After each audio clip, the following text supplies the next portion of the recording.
Hello friends, welcome to Amit Sharma academy. आज हम analysis करेंगे ज्योग्राफी का। ठीक है, ज्योग्राफी के क्वेश्चंस आए हुए हैं। एक चैप्टर से मैं आपको दिखाऊंगा कितने क्वेश्चंस आए हुए हैं।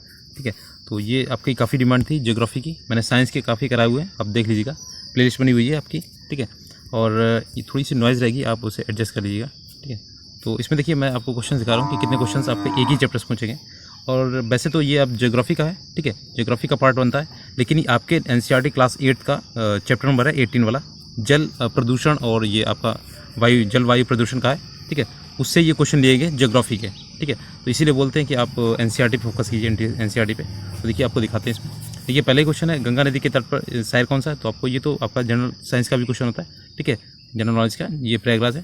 देखिए दूसरा क्वेश्चन, ये रहा आपका दूसरा क्वेश्चन। निम्नलिखित में से किस प्रकार के प्रदूषण से पीलिया रोग होता है? तो ये आपके जल प्रदूषण से पीलिया होता है। ठीक है, जॉन्डिस बोलते हैं इसे। ये भी आपका देखिए 18 नंबर चैप्टर है आपका, क्लास 8 का साइंस वाला चैप्टर। ठीक है ज्योग्राफी का, लेकिन आपका क्लास 8 से आया था प्रदूषण जल वायु का प्रदूषण जो था।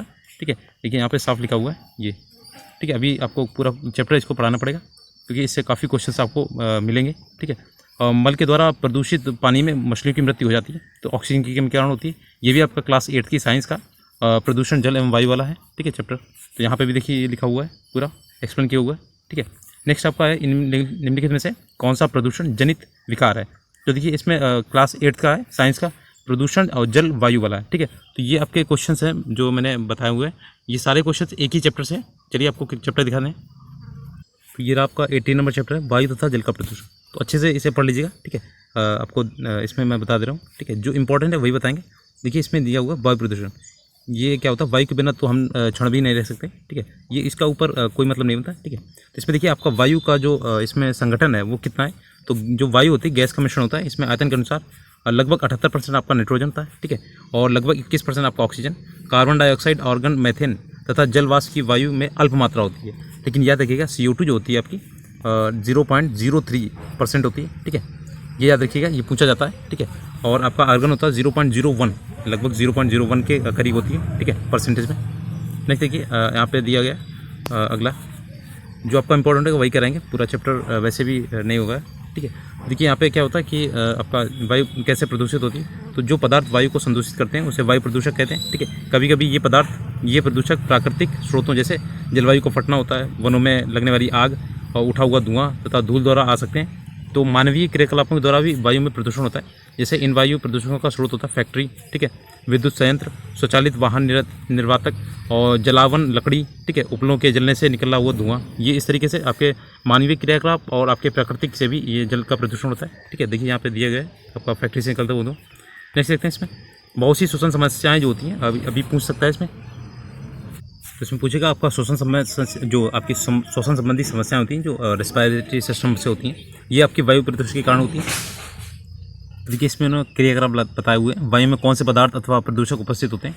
देखिए यहाँ पे क्या होता है, वाहनों की जो अधिक मात्रा होती है, वाहन अधिक मात्रा में कार्बन मोनोऑक्साइड जो CO बोलते हैं, ठीक, carbon monoxide, carbon dioxide CO2 और नाइट्रस ऑक्साइड N2, ठीक है, ये धुआं उत्पन्न करते हैं। अब पेट्रोल तथा डीजल जैसे ईंधन अपूर्ण दहन, ये अपूर्ण दहन जब होता है ना तो कार्बन मोनोऑक्साइड निकलती है। मोस्ट इंपॉर्टेंट है, पूछेगा उसमें इस तरीके से पूछ देगा आपको। यहाँ पे तो लग रहा है कि सिंपल है, लेकिन वहाँ पूछ देगा अपूर्ण दहन से कौन सी गैस निकलती है? तो आपका कार्बन मोनोऑक्साइड निकलती है, CO, ठीक है, उत्पन्न होती है। और ये एक विषैली गैस है। ये रुधिर में क्या होता है, ऑक्सीजन की वाहक क्षमता को घटा देती है। तो जो आपकी ऑक्सीजन की कैपेसिटी होती है उसे कंप्लीट कर देती है, ठीक है, कम कर देती है उसकी क्षमता को। देखिए आपका दिल्ली में पंजीकृत वाहनों को एक के बाद एक लाइन में खड़ा करें और संसार की 2 सर्वाधिक लंबी नदियाँ नील और अमेजन की संयुक्त लंबाई के लगभग बराबर हो जाएगी। तो इस तरीके से ये आपके वक्तव्य नहीं आएंगे। ठीक है, देखते हैं इसमें धूम कोहरा जैसा होता है कि जैसे इसमें क्या होता है, सर्दियों में वायुमंडल के दिखने वाली कोहरे जैसी जो मोटी परत होती है उसे क्या बोलते हैं? धूम कोहरा बोलते हैं। ठीक है, धुएँ एवं कोहरे से बनता है और धुएँ में नाइट्रोजन के ऑक्साइड उपस्थित हो सकते हैं, जो अन्य वायु प्रदूषकों तथा कोहरे के संयोग से धूम कोहरा बनाते हैं। इसके कारण क्या होता है, सांस लेने में कठिनाई होती है और इसमें रोग जो होते हैं, दमा, खांसी, बच्चों में सांस लेने की और सरसराहट उत्पन्न होती है। ठीक है, तो ये आपके धुएं से होने वाले ये रोग हैं। ठीक है, ये पूछेगा उसमें। ठीक है, इस तरीके के क्वेश्चन पूछ देता है और बड़े सिंपल होते हैं, लेकिन फिर भी आपसे गलत हो जाते हैं। बहुत से उद्योग भी वायु प्रदूषण के लिए उत्तरदायी होते हैं, जैसे पेट्रोलियम परिष्करणशालाएँ, सल्फर डाइऑक्साइड तथा नाइट्रस ऑक्साइड जैसे गैसीय प्रदूषकों की प्रमुख स्रोत होते हैं। ठीक है, विद्युत संयंत्रों में कोयला जैसे ईंधन के दहन से सल्फर डाइऑक्साइड उत्पन्न होती है और ये फेफड़ों को स्थायी रूप से क्षतिग्रस्त करने के साथ साथ श्वसन संबंधी समस्याएं जो है थी उत्पन्न करती है, ठीक है। और अपने ये देखिए जीवाश्म ईंधन के बारे में अपने पीछे पड़ा होगा, ठीक है। देखिए अब इसमें से अन्य प्रदूषक जो होते हैं आपका CFC, ठीक है, CFC क्लोरोफ्लोरोकार्बन बोलते हैं इसे, ठीक है। और इसका क्या होता है, ये इसका जिनका उपयोग होता है रेफ्रिजरेटर, एयर कंडीशनर और एरोसोल फ्यूहाल में क्या होता है इसका यूज़ होता है। और CFC के कारण क्या होता है वायुमंडल ओजोन परत क्षतिग्रस्त होती जा रही है। जो O3 आपकी ओजोन परत ये कहाँ पे होती है, तो आपके समताप मंडल में होती है, ये पूछा जाता है, ठीक है। और याद कीजिए जैसे आपका ओजोन परत सूर्य से आने वाली हानिकारक जो पराबैंगनी किरणें होती हैं ये हमें बचाती है। तो कौन बचाती है, तो O3 जो होती है आपकी ओजोन जो होती है आपकी जो लेयर बनी होती है ये पराबैंगनी किरणों से हमें बचाती है। ओजोन क्षेत्र के बारे में सुना होगा, जैसे इसके बारे में देखिए CFC के स्थान पर अब कम हानिकारक रसायनों का प्रयोग होने लगा है, ठीक है। तो ये रेफ्रिजरेटर से निकलती है। नेक्स्ट है इन गैसों के अतिरिक्त डीजल पेट्रोल के दहन से चलने वाले स्वचालित वाहनों द्वारा अत्यंत छोटे कण भी उत्पन्न होते हैं जो अत्यधिक समय तक वायु में निलंबित रहते हैं, ठीक है। और ये दृश्यता को घटा देते हैं और सांस लेने में ये शरीर के भीतर पहुंचकर रोग उत्पन्न करते हैं। और ये कण इस्पात जो होता है आपका इस्पात निर्माण या खनन जैसे औद्योगिक प्रक्रमों द्वारा भी उत्पन्न होते हैं, ठीक है। तो ये इसमें बता दिया गया आपका, ठीक है। जैसे विद्युत संयंत्र से निकलने वाली जो राख होती है अति सूक्ष्म कण भी वायुमंडल को प्रदूषित करते हैं। तो देखिए आपका जो डीजल होता है, डीजल पेट्रोल से जो वाहन बनते हैं चलते हैं उसमें छोटे छोटे कण होते हैं, तो ये भी प्रदूषण का एक कारण है, ठीक है। नेक्स्ट देखते हैं, इसमें पूरा आपके प्रदूषण के बारे में बताएगा, जलवायु और जितना भी है प्रदूषण। अब देखिए विशिष्ट इसमें क्या है, ताजमहल। और देखिए 2 दशकों के अधिक समय से पर्यटकों को सर्वाधिक आकर्षण वाला जो भारत के आगरा शहर है ताजमहल है, क्योंकि आपका 7 वंडर्स में आता है 7 अजूबों में, ठीक है। चिंता का विषय बना हुआ है क्योंकि विशेषज्ञों ने ये चेतावनी दी है कि जो वायु प्रदूषक है इसके सफ़ेद संगमरमर को बदरंग या पीला बना रहा है, ठीक है। वायु प्रदूषक द्वारा केवल सजीव ही प्रभावित नहीं होते हैं, किंतु क्या होता है भवन, स्मारक, प्रतिमाएँ जैसे निर्जीव वस्तुएं भी प्रभावित होती हैं, ठीक है। अब देखिए जैसे आगरा है, इसके चारों ओर स्थित रबड़ जो आपका प्रक्रमण है, यहाँ पे रबड़ की फैक्ट्री वगैरह, स्वचालित वाहन, रसायन, विशेषकर मथुरा तेल परिशोधन जो परिष्करणी जैसे उद्योग है, सल्फर डाइऑक्साइड तथा नाइट्रस ऑक्साइड। तो मोस्ट इंपॉर्टेंट है, ये पूछा जाएगा कि आपका जो ताजमहल है उसका जो बदरंग हो रहा है वो किस कारण होता है, तो सल्फर डाइऑक्साइड और नाइट्रस ऑक्साइड के कारण हो रहा है। तो जैसे इसमें क्या होता है इसके लिए उत्तर आइए, ये गैसें वायुमंडल में उपस्थित जलवाष्प से अभिक्रिया करके क्या बोलते हैं H2SO4 बनाती हैं। जब ये आपके उसमें क्रिया करती हैं तो H2SO4 बनाती है, यहाँ पे H2SO4, ठीक है, H2SO4 बनाएंगे और एक आपका नाइट्रिक अम्ल बनाएंगे HNO3, ठीक है, HNO3। इस तरीके ये आपको अम्ल वर्षा भी बोलते हैं इसे, ठीक है। और ये वर्षा को अम्लीय वर्षा के साथ पृथ्वी पर बरस जाते हैं। तो देखिए आपका अम्लीय वर्षा पूछा जाएगा, इसमें कौन कौन से जो घटक होते हैं इसमें होते हैं। तो देखिए आपका जो आपके नाइट्रस ऑक्साइड होते हैं और सल्फर डाइऑक्साइड होते हैं, ठीक है। ये मिलके क्या बनाते हैं आपके H2SO4 बनाते हैं, ठीक है, और नाइट्रिक अम्ल बनाते हैं। तो इससे क्या होता है अम्ल वर्षा बनती है, ठीक है। और अम्ल वर्षा के कारण स्मारक के संगमरमर का संचालन हो रहा है। संचालन में होता है झड़ना कोई चीज़, ठीक है। इस परिघटना को संगमरमर कैंसर भी कहते हैं, ठीक है। तो ये मोस्ट इंपॉर्टेंट है, याद रखिएगा। और मथुरा तेल परिष्करणी से उत्सर्जित काजल कण जैसे निलंबित कणों का संगमरमर पीला करने में योगदान है, ठीक है।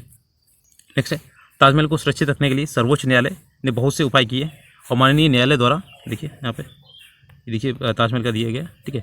उद्योगों को CNG या कंप्रेस्ड नेचुरल गैस जो बोलते हैं इसे CNG, LPG बोलते हैं, लिक्विड पेट्रोलियम गैस यानी द्रवित पेट्रोलियम गैस जैसे स्वच्छ ईंधनों का उपयोग करने के लिए आदेश दिए हैं। इसके अतिरिक्त ताज के क्षेत्र में मोटर वाहनों को शीशा रहित पेट्रोल का उपयोग करने से आदेश दिए हैं। तो इसमें शीशा लेड मिला होता है, ठीक है। अब देखिए आपने देखा हो कि 20 से 30 वर्ष पूर्व ताज की अवस्था के पहले देखा होगा कर्तन, ये इसमें आपका चित्र वगैरह दिया है, ये इतना खास नहीं है, ठीक है।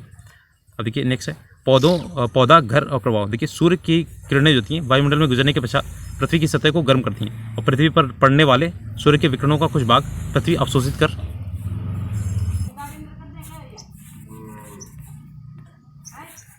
कर लेती है, कुछ भाग परिवर्तित होकर वापस अंतरिक्ष में लौट जाता है।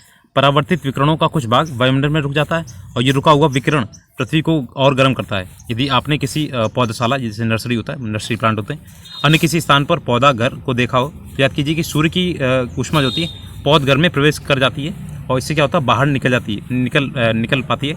यही रुकी हुई ऊष्मा पौधा घर को गर्म करती है और पृथ्वी के वायुमंडल द्वारा रोके गए विकिरण यही कार्य करते हैं। यही कारण है कि उसे पौधा घर प्रभाव या ग्रीन हाउस इफेक्ट बोलते हैं, ठीक है। देखिए मोस्ट इंपॉर्टेंट है ग्रीन हाउस इफेक्ट। और इस प्रक्रम के बिना पृथ्वी पर जीवन संभव नहीं हो सकता।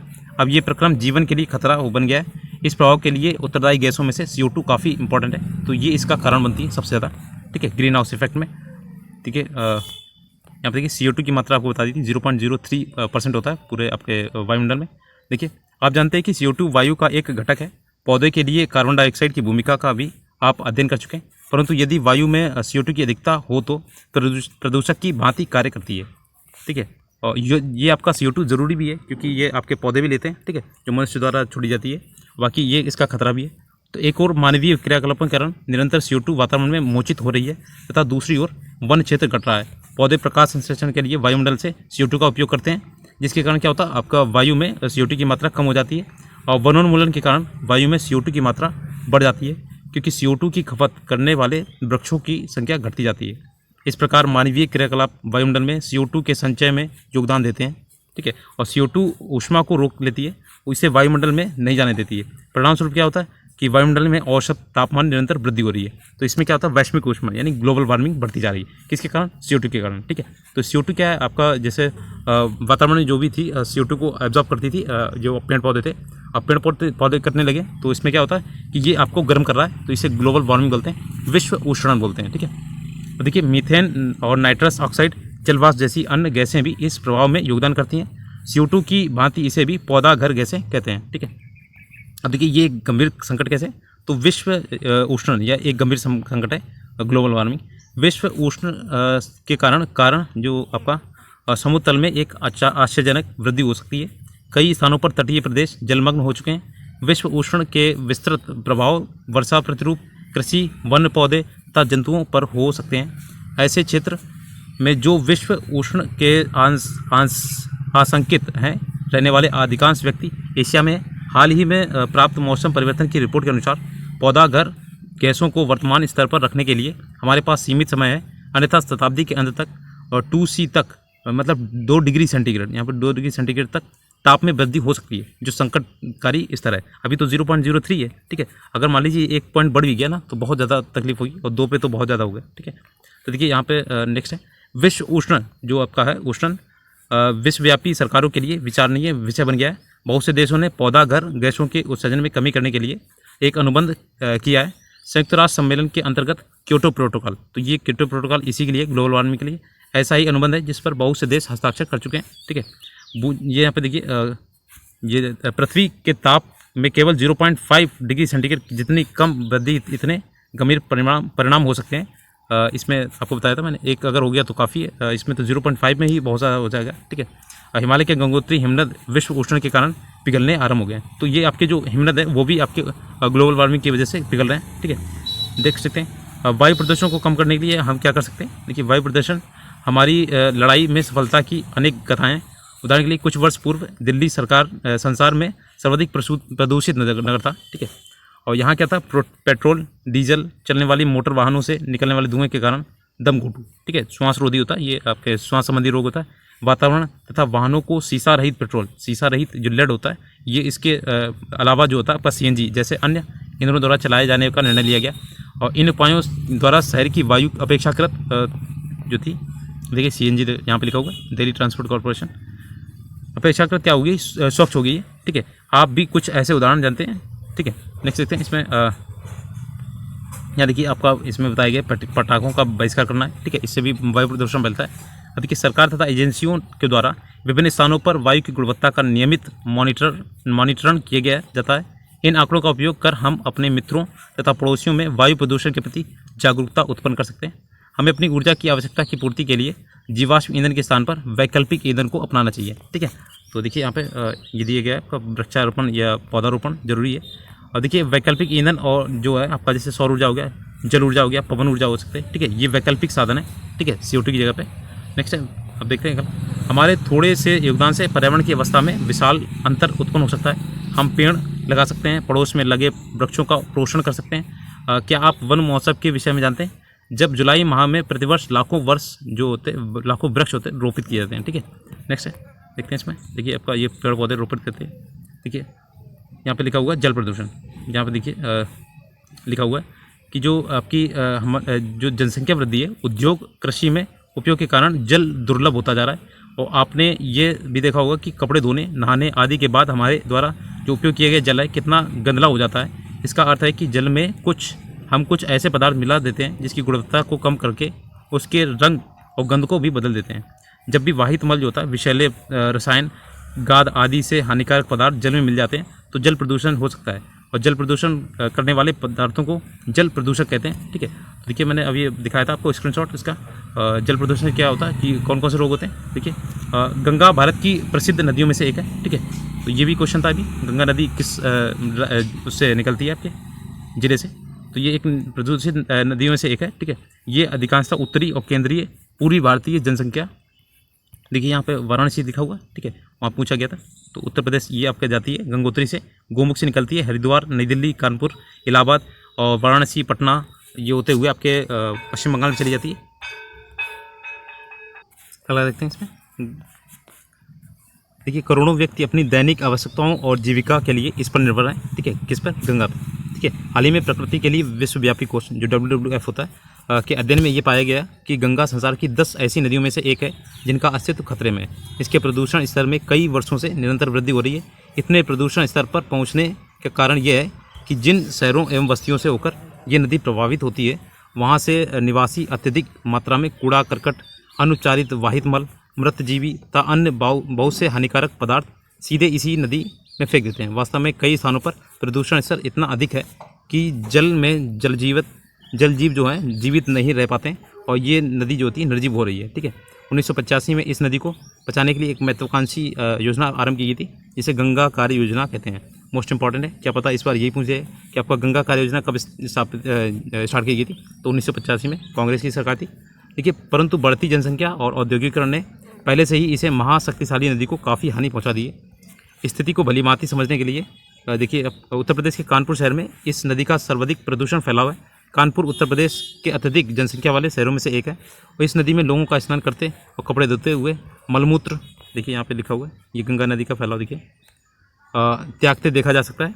वे इस नदी में कूड़ा करकट, फूल और पूजा सामग्री आदि जैव अनियमितीकरण पॉलीथीन थैलियाँ फेंकते हैं। कानपुर में नदी में जल की मात्रा अपेक्षाकृत कम है और नदी का प्रवाह भी अति धीमा है। इसके साथ ही देखिए कानपुर में 5000 से अधिक औद्योगिक इकाइयाँ हैं और इनमें से उर्वरक, अपमार्जक, चर्म, पेंट और फैक्ट्रियाँ सम्मिलित हैं। ये औद्योगिक इकाइयाँ विषाक्त रासायनिक अपशिष्टों का नदी में विसर्जन करती हैं। देखिए उपरोक्त तथ्य के आधार पर देखिए यहाँ पे कुछ लिखा हुआ है। देखिए बहुत सी औद्योगिक इकाइयाँ हानिकारक रसायनों को नदियों, जिसके कारण क्या होता है कि जल प्रदूषण होता है। और इसके उदाहरण तेल परिष्करणशालाएँ, कागज़ फैक्ट्रियाँ, वस्त्र, चीनी मिलें, रासायनिक फैक्ट्रियाँ, ये उद्योग जल का रासायनिक संदूषण करते हैं। इन विसर्जित रसायनों में आर्सेनिक, लेड और फ्लोराइड होते हैं जिससे पौधों और पशुओं में क्या होता है कि ये आपका अविषाक्तता उत्पन्न हो जाती है। और इसे रोकने के लिए सरकार ने अधिनियम बनाया है। इसके अनुसार उद्योगों को अपने यहाँ उत्पन्न अपशिष्टों को जल में प्रवाहित करने से पूर्व उपचारित करना चाहिए, परंतु प्रायः इन नियमों का पालन नहीं किया जाता है। अशुद्ध जल से मृदा भी प्रभावित हो रही है। ठीक है, इसके कारण क्या होता है, इसकी अम्लता जो एसिडिटी है इसकी बढ़ रही है और कृमियों की वृद्धि भी परिवर्तन में हो जाता है। ठीक है, देखिए यहाँ पे आपने देखा होगा फसलों की जो सुरक्षा के लिए पीड़कनाशी, ये लिखा होगा पीड़कनाशी और आपरणनाशी कितने महत्वपूर्ण है। ये सभी रसायन जल में घुलकर खेतों से जलाशय जैसे नदी नालों में आदि में पहुँच जाते हैं और ये भूमि से रिसकर भौम जल को प्रदूषित करते हैं। जो भूमि में स्रोत में जल है उसे भूमि करते हैं अपना। ठीक है, बहुत से शैवाल उसमें उग रहे हैं, किसमें? तालाबों में। तो क्या होता है उसमें उर्वरकों में उपस्थित नाइट्रेट और फास्फेटों जैसे रसायनों की अधिक की मात्रा के कारण क्या होता है कि ये रसायन शैवालों को फलने फूलने के लिए पोषक की भांति कार्य करते हैं। ठीक है, और जब ये शैवाल क्या होते हैं मर जाते हैं, ठीक है, तो जीवाणु जैसे संगठकों के लिए भोजन का कार्य करते हैं। ठीक है, और ये अत्यधिक ऑक्सीजन का उपयोग करते हैं। इससे जल में ऑक्सीजन के स्तर में कमी हो जाती है जिससे जलीय जीव मर जाते हैं। तो ये वाला देखिए अभी मैंने दिखाया था एक स्क्रीनशॉट। देखिए ये वाला क्वेश्चन सेम वहीं से पूछा गया। मल के द्वारा प्रदूषित पानियों में मछलियों की मृत्यु क्यों हो जाती? तो ऑक्सीजन की कमी से। ठीक है, नेक्स्ट है, अगला देखते हैं। आपका दिया कभी कभी अनुपचारित वाहित मल जो था सीधे नदियों में प्रवाहित कर दिया जाता है। इससे खाद्य अपशिष्ट, अपमार्जक, सूक्ष्मजीव आदि होते हैं। क्या भौम जल वाहित मल द्वारा प्रदूषित हो सकता है? वाहित मल द्वारा संदूषित जल में जीवाणु, वायरस और कवक, देखिए ये वाला क्वेश्चन यहीं से लिया गया। परजीवी भी हो सकते हैं जिससे क्या होता है हैजा होता है, मियादी बुखार होता है। ठीक है, तो ये याद रखिएगा, इससे आपका पीलिया रोग होता है। अभी मैंने ये दिखाया था स्क्रीनशॉट इसका। देखिए ये क्वेश्चन लिखा हुआ है, निम्नलिखित में से किस प्रकार के प्रदूषण से पीलिया रोग होता है? तो ये आपके जल द्वारा होता है। ठीक है, और ये आपका देखिए मैंने गंगा नदी के तट पर दिखाया था आपको कौन सा शहर स्थित है, तो ये प्रयागराज था, ठीक है। इसी क्वेश्चन से लिया गया, इसी चैप्टर से। नेक्स्ट देखते हैं इसमें, स्तनधारियों के मल में उपस्थित जीवाणु जल की गुणवत्ता के सूचक हैं। यदि जल में ऐसे जीवाणु हैं तो इसका अर्थ यह है कि वह जल मलमुक्त पदार्थ द्वारा संदूषित है। और यदि इस प्रकार के जल का हम उपयोग करते हैं तो हमें विभिन्न जो आपके संक्रमण है हो सकते हैं, ठीक है, इसे छुआछूत से। अब देखिए, गर्म जल भी एक प्रदूषक हो सकता है। ये जल प्रायः विद्युत संयंत्रों, उद्योगों से आता है। इसे नदियों में बहाया जाता है। ये जलाशयों के ताप में वृद्धि कर देता है, जिससे इसमें रहने वाले पेड़ पौधे, जीव जंतुओं पर प्रतिकूल प्रभाव पड़ता है। नेक्स्ट है, अब देखते हैं अगला इसमें टॉपिक। इसमें देखिए इसमें क्या लिखा हुआ है, यहाँ पे लिखा हुआ है, रोग वाहक सूक्ष्म जीव जो होते हैं तथा घुले हुए अपद्रव हो सकते हैं। पीने से पहले जल को शुद्ध करना आवश्यक है। उदाहरण के लिए जैसे हम जल को उबाल कर शुद्ध कर सकते हैं। और पीने के लिए उपयुक्त जल जो होता है पेयजल कहते हैं। और जैसे आपका देखिए, रासायनिक प्रक्रियाओं द्वारा जलाशयों में गिराने से पूर्व वाहित मल जो होता है उपचार संयंत्रों में जल को शुद्ध किया जाता है। इसी प्रकार नगर निगम अथवा नगर पालिकाएँ घरों में आपूर्ति करने से पूर्व जल का उपचार करती हैं, ठीक है। देखिए, संसार की 25% जो जनसंख्या हो कि निरापद पेयजल नहीं मिलता है, तो 25% को नहीं मिलता है, ठीक है। अब देखते हैं इस यहाँ पे जो आपका जल कैसे फिल्टर होता है। देखिए, आप अपद्रव्यों को दूर करने की भौतिक विधि, जैसे आम प्रचलित घरेलू फिल्टर होता है, कैंडल फिल्टर होता है, जैसे आपके यहाँ पर आरओ लगा होता है, इसे फिल्टर कर सकते हैं, ठीक है। आरओ का फुल फॉर्म होता है रिवर्स ऑस्मोसिस होता है, ठीक है। अब देखिए, बहुत से घरों में निरापद जल को प्राप्त करने के लिए उबालने की विधि का उपयोग किया जाता है। उबालने से क्या होता है, जल में उपस्थित जीवाणु मर जाते हैं। और जल को शुद्ध करने के लिए सामान्य रासायनिक विधि क्लोरीनीकरण होता है, ठीक है। क्लोरीन की गोलियां डाली जाती हैं इसमें, और ये जल में क्या होती है, क्लोरीन की गोलियां अथवा विरंजक चूर्ण मिलाकर किया जाता है, ठीक है। तो मोस्ट इंपॉर्टेंट है, पूछ सकते हैं कि पानी को शुद्ध करने के लिए आप कौन से जो तरीके हैं वो अपनाएंगे। हमें सावधान रहना चाहिए। हमें क्लोरीन की गोलियों को निर्दिष्ट मात्रा से अधिक नहीं डालना चाहिए, तो ज़्यादा नहीं डालना चाहिए। आपने देखा होगा स्विमिंग पूल में जब नहाने जाते हैं तो जब क्लोरीन की मात्रा ज़्यादा होती है तो आपके शरीर पे चकत्ते से पड़ जाते हैं, ठीक है, दाग जैसे हो जाते हैं। तो ये क्लोरीन की ज़्यादा इस्तेमाल से होता है, ठीक है। नेक्स्ट है, औद्योगिक इकाइयों के लिए बनाए गए नियमों, थोड़ा सा नॉइज़ रहेगा तो एडजस्ट कर लीजिएगा। इकाइयों के लिए बनाए गए नियमों को सख्ती से लागू किया जाना चाहिए ताकि प्रदूषित जल को सीधे ही नदियों या झीलों में नहीं बहाया जा सके। और सभी औद्योगिक क्षेत्रों में जल उपचार संयंत्र स्थापित किए जाने चाहिए। व्यक्तिगत स्तर पर हमें निष्ठापूर्वक जल की बचत करनी चाहिए और हमें बेकार नहीं करना चाहिए। अब देखिए, ये मोस्ट इंपॉर्टेंट आया है वहाँ पे, 3 जो आर होते हैं, कम उपयोग, पुनः उपयोग और पुनर्चक्रण, मतलब रिड्यूस, रीयूज और रिसाइकिल। ये हमारा मूल मंत्र होना चाहिए, ठीक है। अब देखिए, यहाँ पे धुलाई तथा अन्य घरेलू कार्य जो होते हैं आपके उपयोग हो चुके हैं, जल के पुनः उपयोग संबंधी नए नियम, नए विचारों के बारे में हम सोच सकते हैं। उदाहरण के लिए देखिए, सब्जियों को धोने से पहले के लिए क्या करते हैं, इस्तेमाल जल का जो उपयोग होता है पौधों में सिंचाई के लिए किया जा सकता है, ठीक है। और प्रदूषण अब कोई दूरस्थ घटना नहीं रह गई, ठीक है, हमारे दैनिक जीवन को प्रभावित कर रहा है, ठीक है। और जब हम सभी अपने दायित्व को अनुभूति नहीं करते हैं तो पर्यावरणीय हितैषी प्रक्रमों का उपयोग आरंभ नहीं करते हैं तो हमारी पृथ्वी भी उत्तरजीविता संकट में है। देखते हैं इसमें, नेक्स्ट है, यहाँ देखिए जल का उपचार संयंत्र दिया गया, तो इसे कैसे स्टोर किया जाता है पानी को, ठीक है। आप वर्षा का जल का भी स्टोर कर सकते हैं। तो ये एक चैप्टर नहीं है, इसे आप अच्छे से पढ़ें तो आपके अपने जीवन में भी ला सकते हैं, ठीक है। आप देखिए इसमें क्या क्या सीखा ये देखते हैं। इसमें देखिए आपका वायु प्रदूषण जो है, वायु प्रदूषण अपद्रव्यों द्वारा वायु का एक ऐसा संदूषण है जिसका हानिकारक प्रभाव सजीव और निर्जीव और दोनों पर हो सकता है, ठीक है। प्रदूषक वे पदार्थ होते हैं जो वायु तथा जल को संदूषित करते हैं। Carbon monoxide, nitrogen oxide, carbon dioxide, methane, sulphur dioxide वायु के प्रमुख प्रदूषक हैं, ठीक है। CO2 जो होता है, जैसे पौधे गैसों के बढ़ते स्तर में विश्व उष्ण का कारण रहा है, ठीक है, जैसे ग्लोबल वार्मिंग बोलते थे। नेक्स्ट देखिए, जल प्रदूषण जीवन के लिए हानिकारक पदार्थों द्वारा जल का संदूषण है। वाहित मल, कृषि रसायन, औद्योगिक अपशिष्ट कुछ प्रमुख जल संदूषक हैं, ठीक है। और स्वच्छ तथा पीने योग्य जल को पेयजल कहते हैं। और जल एक अनमोल प्राकृतिक संसाधन है, हमें इसके संरक्षण के लिए उपाय सीखने चाहिए। तो ये आपका चैप्टर था। इसी चैप्टर में आपको 3 से 4 क्वेश्चंस मिल गए। अब आपने अगर ये चैप्टर पढ़ा है तो क्या पता 1-2 क्वेश्चन मिल जाए, और नहीं भी मिल सकते हैं और मिल भी सकते हैं, ठीक है। तो जिससे क्वेश्चन आए हुए हैं आप वहाँ से पढ़िए, ठीक है। और इसका देखिए, मैंने ये SCRT और NCERT का मैंने टेलीग्राम ग्रुप पे आप जाएंगे इसमें, तो मैंने SCRT की जो 23 बुक्स हैं ना, पूरा आपका हिस्ट्री, जियोग्राफी और इकोनॉमिक्स एंड साइंस वाला, ये मैंने उसका कंपाइलेशन है एक वीडियो में, एक PDF में, उसमें सारे शॉर्ट नोट्स लिखे हुए हैं, ठीक है, 1 लीनियर फॉर्म में। आपको फ्री में भी नहीं मिलेंगे कहीं पे, तो मैंने आपको अवेलेबल कराया हुआ है। तो आप एक बार चैनल पे विजिट कीजिएगा, इसमें डिस्क्रिप्शन बॉक्स में लिंक दिया गया है, ठीक है, टेलीग्राम का, वहाँ ज्वाइन कीजिएगा। तो वहाँ पे आपको वो PDF मिल जाएगी और अच्छे से अभी रिवीजन करने का टाइम है, थोड़ा सा कर लीजिए, क्योंकि ये मैं मान के चल रहा हूँ कि आपने NCERT पढ़ी होगी, ठीक है। तो NCERT जब पढ़ी होगी तो आपने ये जो वन लीनियर फैक्ट होते हैं आपको तैयार करने में कोई दिक्कत नहीं होगी, ठीक है। आप कोई भी अभी जो है NCERT की आपको प्रैक्टिसर्स नहीं लगाने, कोई भी प्रैक्टिसर्स नहीं लगाना है। NCERT का जितना हो सके आप रिवीजन कीजिए, जितना हो सके, ठीक है। इसी से क्वेश्चन आते हैं, मैंने आपको कितनी बार दिखाया हुआ है, पूरी प्लेलिस्ट बना के रखी हुई है, आप चैनल पर विजिट जरूर कीजिएगा। Thanks for watching.